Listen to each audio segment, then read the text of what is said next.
Доброе утро! Друзья, нередко от родственников больных алкоголизмом слышишь такую фразу: у него или у нее не получается справиться с зависимостью. Да и зависимые порой говорят то же самое: не получается. Алкогольная зависимость – это не распущенность, не вредная привычка, а психическое, прогрессирующее заболевание. Это болезнь, от которой, к сожалению, нет конкретного лекарства. Это всегда комплекс методов лечения, где главную роль, конечно же, играет желание человека помочь самому себе.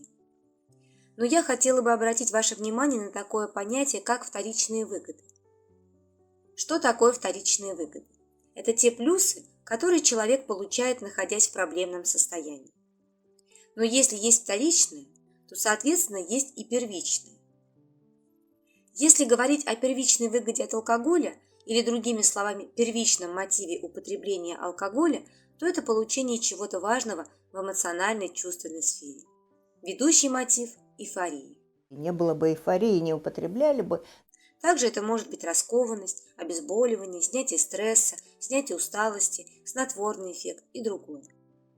Вторичная же выгода – это то, что удерживает человека в болезни.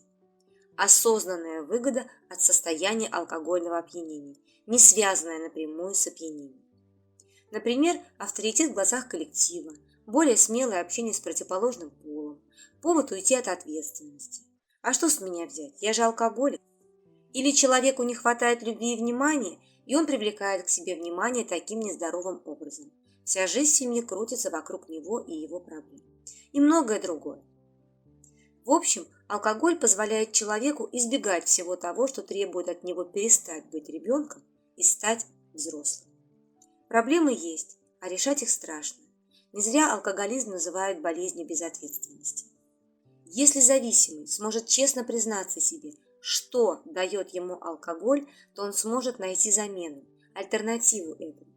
Надо определить эти вторичные выгоды и найти приемы и способы получения этих выгод без алкоголя. Возьмите бумагу и ручку, разделите лист на две части и в первой колонке перечислите, что позитивного вам дает алкоголь, что вы получаете. Во второй колонке напротив каждого пункта напишите, как вы это можете получить без алкоголя. Что касается созависимости, то вторичные выгоды – это то, что удерживает человека в нездоровых отношениях. Проявляются они, например, когда человек постоянно говорит о желании перемен, что жить так больше не может, но на самом деле ничего не меняет.